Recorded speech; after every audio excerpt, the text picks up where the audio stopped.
what I had suspected previously is now certainly true, and that is Bishop Strickland is a good man.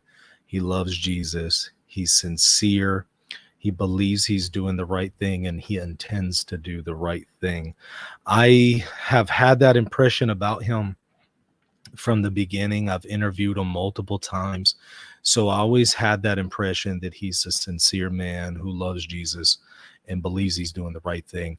After watching this and seeing some of his explanations, I'm reaffirmed in that position. And I'm just certain he believes he's doing the right thing. And I think he's a man of conviction, which I respect. I don't have a lot of respect for people who hold to certain convictions but won't tell people what they are, won't publicly tell people where they're at. Bishop Strickland, however, will tell you where he's at, and that I can respect, and I appreciate his sincerity and his commitment to Jesus. So there's some qualities there that I admire. And as I said before, and I'll say again, I think those qualities could have made a great bishop if he had remained in his see, just under certain, excuse me, under certain conditions. I think that those qualities could have made him a great bishop. So I maintain that, especially after seeing this. I'm confirmed in that, but I'm also simultaneously confirmed in this was a good bishop who was misled unknowingly. He did not know and does not know that he's misled, but this is a good man who has been misled by fake news about Pope Francis, especially. Whoever is around him, the people around him, or the news and the media that he has bought into has unfortunately shaped the way he sees the situation, the way he sees Pope Francis, and thus the way he sees his duty in response to the situation. And that is so unfortunate because, again, that means this was a good man who could have been a great bishop who was unfortunately was misled because of fake news. And now we're seeing the problem of fake news and how detrimental it can be when it starts to mislead bishops. Now, that's not to say that Bishop Strickland didn't make any mistakes, and he admits he has made mistakes, and we're going to discuss some of those. So that's not to say he didn't make any, but it is to say that I think he made those mistakes because he was misled. In other words, if he had all the facts and if he had known what the situation really was, perhaps with Pope Francis and others, I don't think he would have made these mistakes. And he would still be a bishop, and he would be a good one. So that's what's unfortunate. That's what's tragic about this situation. And goodness, I think we can all agree we need good bishops right now. So it's pretty unfortunate to see that the material, the qualities of a good bishop were all here, and we weren't able to see them fully grow and flourish because of being misled, unfortunately. So that is what we're going to see in this video. That becomes manifestly clear as we watch this. So let's go through it together. Let's start maybe with the 1 minute mark, where he talks about his notification of dismissal. So let me share my screen. Okay. Was given in the bulletin, and no official reason for your dismissal has been offered since. Did you have any idea that this was coming before you read the bulletin? And were you personally notified about this, and how? Yes, Raymond, I had a in-person visit in the nuncio's office, the nunciature, last Thursday. And we had a brief meeting where His Eminence informed me of really the Holy Father's decision. At first, they said, we're requesting that you resign. And I'd made it very public that I felt I couldn't resign. So they simply said, well, then you will be removed. The letter that I was sent actually said I was relieved of the responsibilities as Bishop of Tyler. An interesting word, but Yeah. and I actually didn't see the statement in the bulletin, that comes out at noon on Saturday. All right, so let me just stop there and maybe interact a little bit with it, because I know some people have raised concerns about this. So here we're finding out that on November 9th of this year, he met with the Apostolic Nuncio, Cardinal Pierre, to discuss his dismissal. He was informed of the dismissal, and he was also given the reasons why he was dismissed. And he's going to cover what those reasons are here in a moment, and we'll review them. But what we're seeing here certainly sounds very different than what we've heard elsewhere.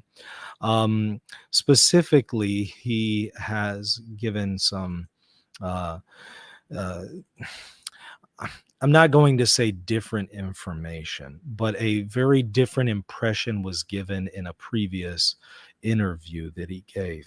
He gave an interview on November 15th, and he was asked about the removal. And I want you to watch this video, and I want you to see how we're going to get a very different impression compared to what we just heard from Strickland. And I am not at all saying that he misled us intentionally. I am not at all saying he was lying. I know some people think that. I don't believe that. I think that there's actually a way to harmonize the apparent contradictions in what we're about to witness. But it does reveal some insights. Let me show you what I'm referring to. Let me share my screen. Here we go. To pray. Just, I had committed to be here to pray today already, so I went ahead and came to pray.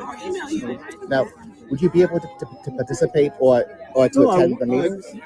It was thought best that I not this year, just because of all the controversy, but certainly a retired bishop is able to go to the meetings in a normal situation. Was that the nuncio who suggested you? Yeah, he suggested it, and I respected him. Okay. Some critics, whatever, might say, like, well, are you here to get attention? Like, well, I'm accused of that all the time, but it's about Jesus Christ, and his truth has to be proclaimed. If people listen to it, I'm willing to put up with what comes with it, which a lot does. But, people can accuse you of a lot of things. I know where my heart is. I spent time with the Lord this morning. I know I'm just sharing his truth in a world that's trying to reject it, So, anyway, final thank question.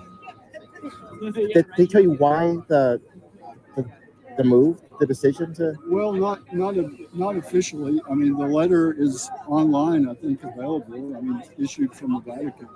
That's really all the what I received as well on Friday afternoon. Thank you. Okay, that was the end of the interview. Unfortunately, so we get two very different impressions. Again, I'm not saying that he's intending to mislead anybody. I think that there's a way to, if we consider this carefully enough with enough qualifications, we can see some way to reconcile it. But what I'm saying is, in this interview, which is what we saw first on November 15th, he tells us, when he's explicitly asked, hey, what were, did they tell you the reasons on why you were removed? He tells us, no, it's basically what the Vatican issued, that official statement. That's effectively all we were told. All I was told. So what the Vatican officially posted when we all saw the news break, he said basically that's all he was told. But then in this other interview yesterday with The World Over, he actually tells us now on Thursday, the day before the news broke on November 9th, it turns out that he was given a long list of the reasons. So it's a little concerning because the first video that we see here, the one from NCR, it kind of gives the impression that he wasn't really told why he was relieved.